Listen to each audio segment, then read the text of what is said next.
الحمد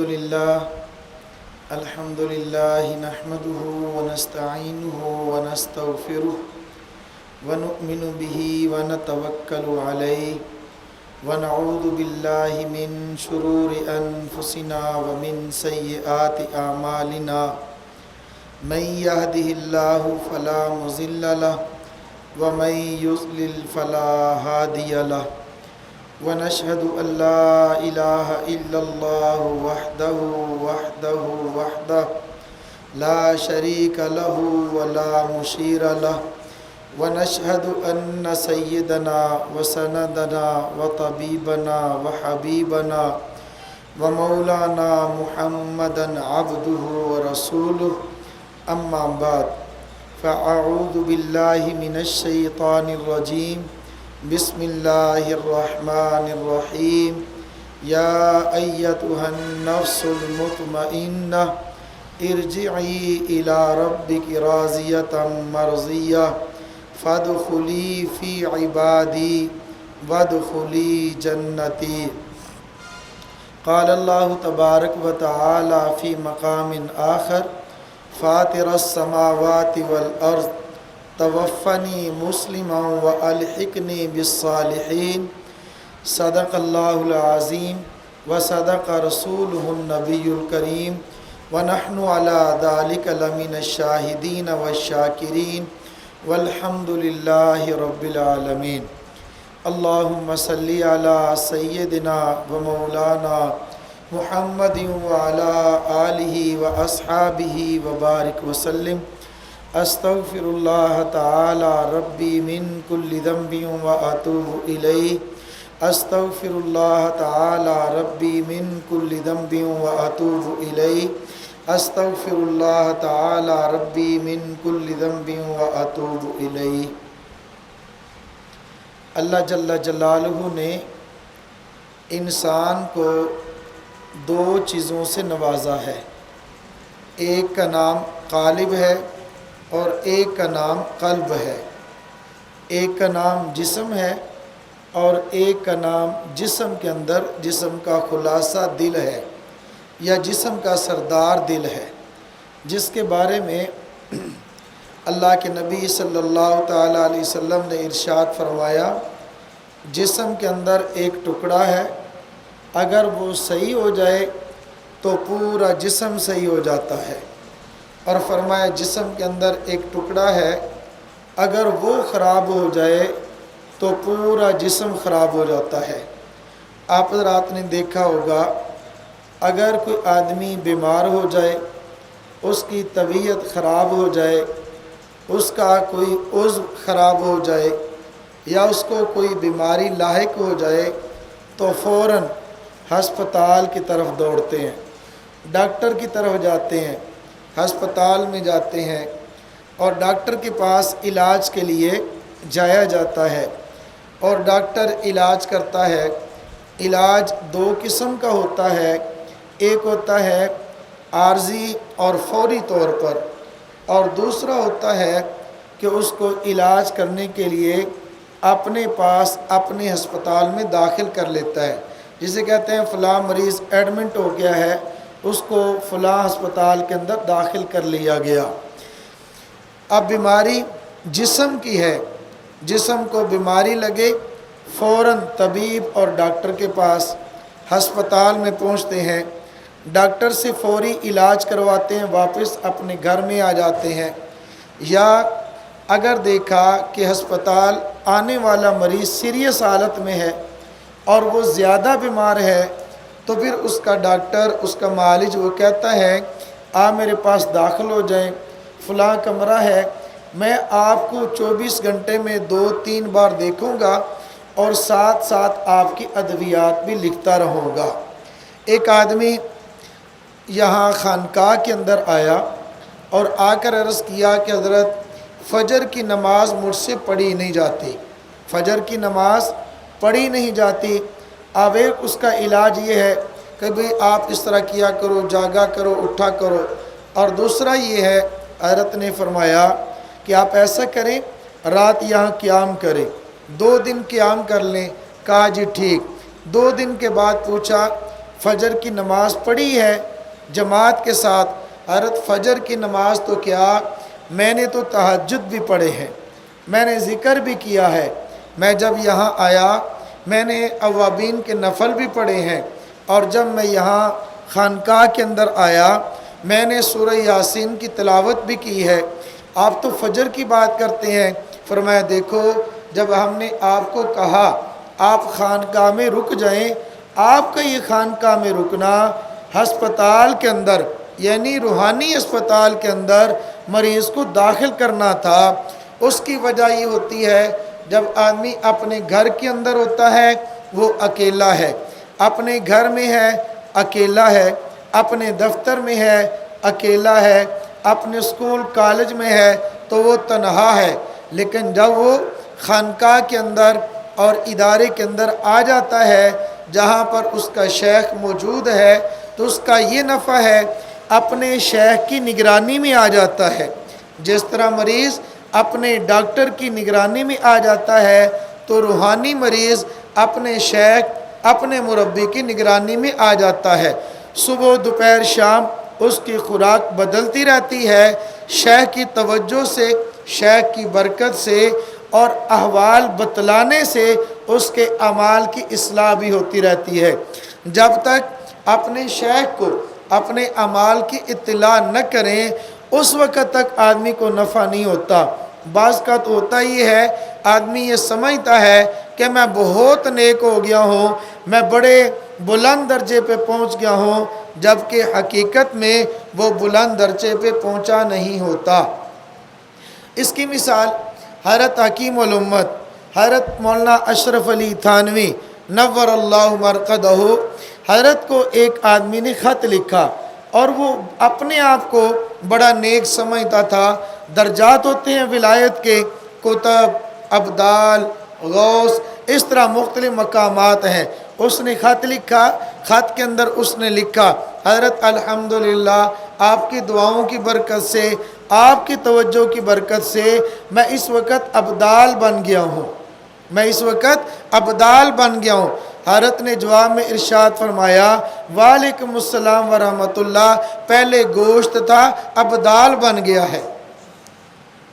سمجھے کہ نہیں سمجھے؟ ہاں، پہلے گوشت تھا اب دال بن گیا ہے، یعنی اب الگ دال الگ، اس نے ملا کے لکھا تھا۔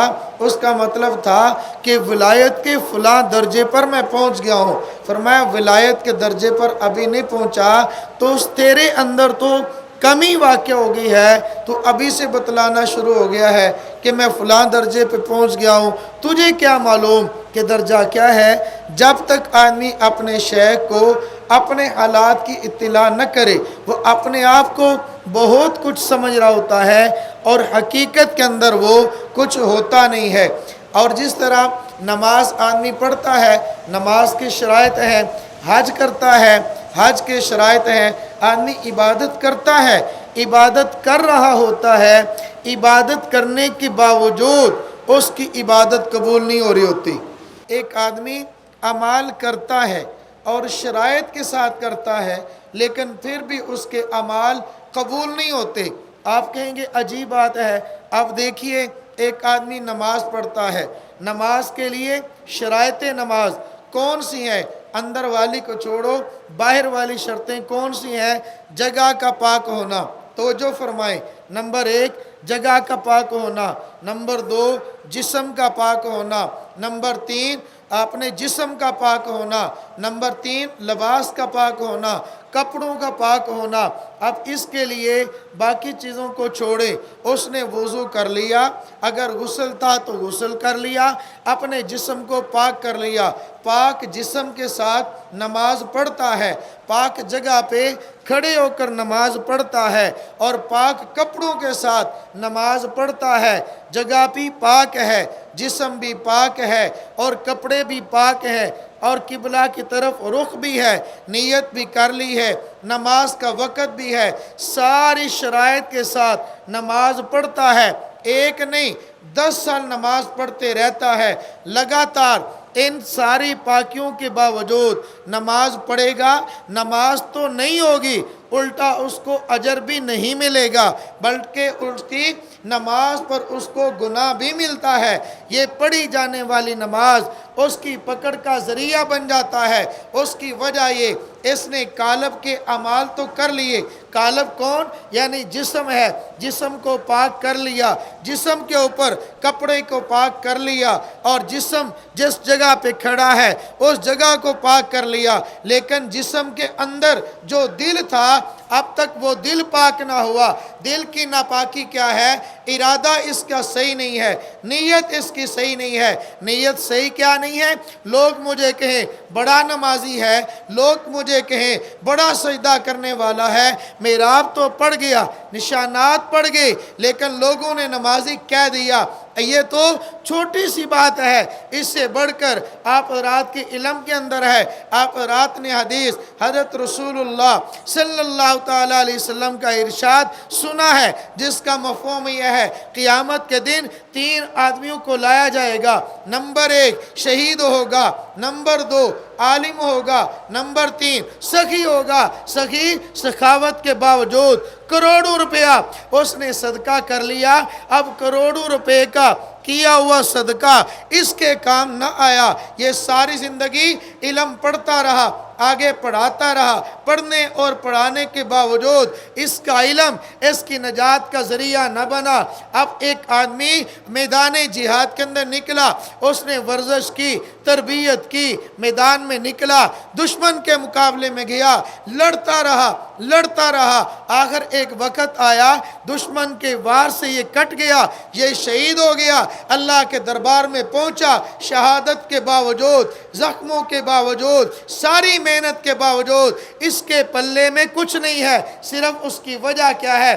اس کی نیت سے ہی نہیں۔ مال صدقہ کرنے والا، اس نے کہا میں نے مال دے دیا، اللہ کے نام پر دیا، صدقہ اور خیرات کر لیا۔ یہ تینوں شخص یا تینوں قسم کے طبقے، تینوں قسم کے گروہ، 3 قسم کے لوگ کل قیامت کے دن پیش ہوں گے۔ اللہ رب العزت ان سے پوچھیں گے، پہلے عالم سے پوچھا جائے گا بتلاؤ علم کیوں حاصل کیا، علم کا کیا فائدہ؟ وہ کہے گا یا اللہ میں نے علم حاصل کیا، خود میں عمل کر لوں، علم حاصل کیا میں لوگوں کو دین کی تعلیم دوں۔ فرمایا نہیں، جھوٹ بولتا ہے، تیری نیت یہ تھی لوگ کہیں بڑا عالم ہے، لوگ کہیں بڑا خطیب ہے، لوگ کہیں بڑا اچھا مقرر ہے۔ لوگوں نے جو تو نے نیت کی تھی تیری نیت پوری ہو گئی، اب لوگوں نے کہہ دیا جو تیرا مقصد تھا وہ دنیا میں پورا ہو گیا، آج ہمارے پاس تیرے لیے کچھ بھی نہیں ہے۔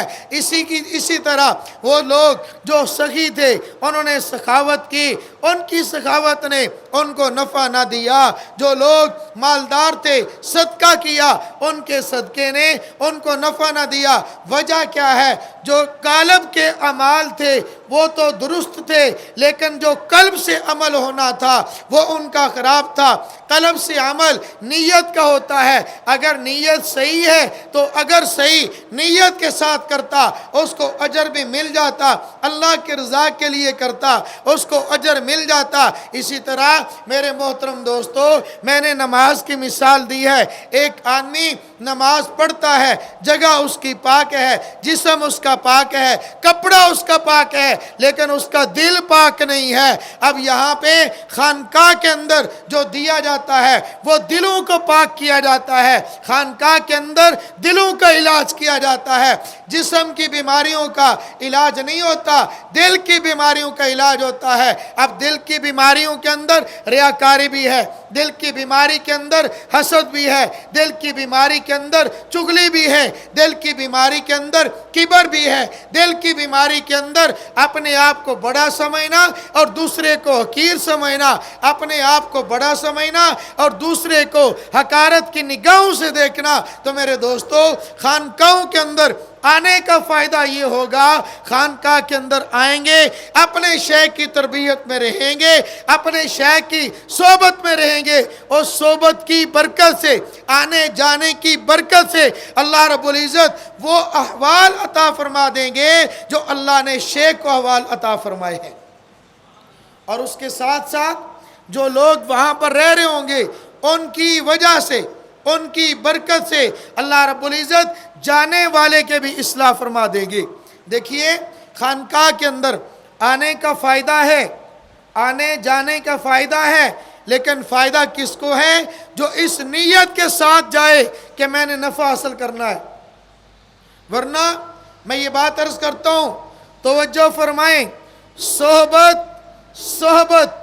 نبی کی کیوں نہ ہو اور اس کے اندر بیٹھنے والا جب تک صحیح نیت سے نہیں بیٹھے گا، لینے کی نیت سے نہیں بیٹھے گا، تو وہ آنے والا ابو جہل ہو، ابو لہب ہو، اور وہ لوگ اس کے ایمان لانے سے پہلے کتنے لوگ تھے، منافقین صف اول میں ہوتے، نبی کی صحبت میں ہوتے اور بیٹھتے تھے۔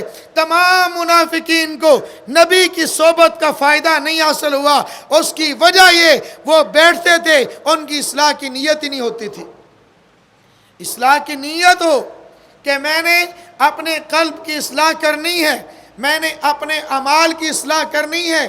ہمارا مقصد ہی آنے کا نیت اصلاح نہیں ہوتی، ہمارا خانقاہ کے اندر آنے کا مقصد نیک اعمال کرنا نہیں ہوتا۔ جب ہمارے آنے کا نیت اور مقصد ہی صحیح نہیں ہوگا تو پھر آپ بتلائیں ہمیں نفع کیسے ہوگا؟ نفع اس وقت تک حاصل نہیں ہو سکتا چاہے شیخ کی موجودگی میں ہو، چاہے شیخ کی موجودگی میں ہو، شیخ کی صحبت میں ہو، اگر نیت نفع حاصل کرنے کی نہیں ہے تو اس کو نفع حاصل نہیں ہوگا۔ شیخ دور بھی ہو، اپنی خانقاہ میں نہ بھی ہو، پھر بھی شیخ کی خانقاہ میں جائے اور نیت اصلاح کی ہو تو اس سے اس کو یقیناً نفع حاصل ہوگا۔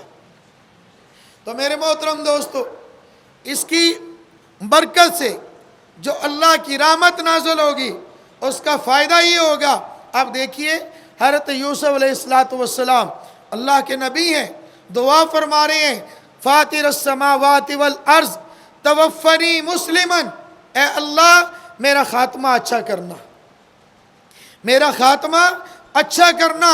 اب آپ بتلائیے، اصل تو یہ تعلیم امت کے لیے ہے، ورنہ نبی اس کو تو یقین، نبی کا تو یقیناً خاتمہ ایمان پر ہوگا، تو پھر وہ دعا کیوں کر رہے ہیں؟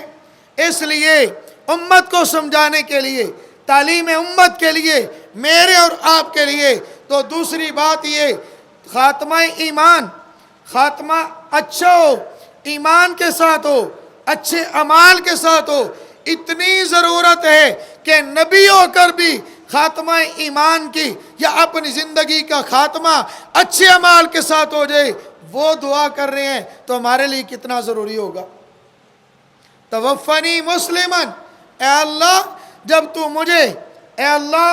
مجھے وفات دے، جب میری موت آئے تو حالت کیا ہو؟ مسلمن، مجھے اسلام کی حالت کے اندر موت دینا۔ اب دیکھیے اللہ کے نبی صلی اللہ تعالیٰ علیہ وسلم نے ہمیں کیسی دعا سکھائی ہے، آسانی پیدا فرما دے۔ ایک نبی کی حالت، ایک امتی کی حالت۔ ہمارے شیخ فرماتے ہیں کہ ہم دعائیں مانگتے تو ہیں مگر سمجھتے نہیں ہیں، دعائیں مانگتے ہیں سمجھتے نہیں ہیں، اور فرمایا ہم دعائیں مانگتے نہیں بلکہ دعائیں پڑھتے ہیں۔ اگر ہم دعائیں مانگیں تو ہمیں سمجھ آ جائے، ہم دعائیں مانگتے نہیں، ہم دعائیں پڑھتے ہیں۔ دعا کیا ہے؟ جنازہ کے اندر اللہم من احییتہ منا فاحیہ علی الاسلام ومن توفیتہ منا فتوفہ علی الایمان۔ دونوں کے اندر فرق کیا ہے؟ ایمان اور اسلام میں فرق کیا ہے؟ ایمان ماننے کا نام ہے اور اسلام کرنے کا نام ہے۔ ایمان ماننے کا نام، اسلام ان اعمال کو کرنے کا نام۔ مثلا روزہ فرض ہے، یہ ماننا ایمان ہے، اور روزہ رکھنا اسلام ہے۔ نماز کو ماننا ایمان ہے، نماز کا پڑھنا اسلام ہے۔ قرآن کو ماننا ایمان ہے، قرآن کو پڑھنا اسلام ہے۔ زکوٰۃ کو ماننا ایمان ہے اور زکوٰۃ دینا اسلام ہے۔ حج کو ماننا ایمان ہے اور حج ادا کرنا اسلام ہے۔ اے اللہ ومن توفیتہ